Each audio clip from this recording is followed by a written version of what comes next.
จากบ้านนามาตามล่าความฝันพอเอาความขยันมาสู้งานอยู่เมืองใหญ่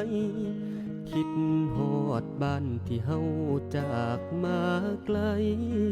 เป็นจังใดแน่ละน้องตอนนี้สู่ความฝันจนใจนั้นลาลอย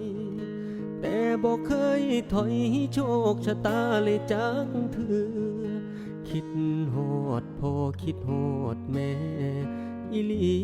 หยุดเทศกาลนี้สิอวยคืนไปหาคิดฮอดทงนาแนมเบิ่งฟ้ายามแลงคิดฮอดผากะแย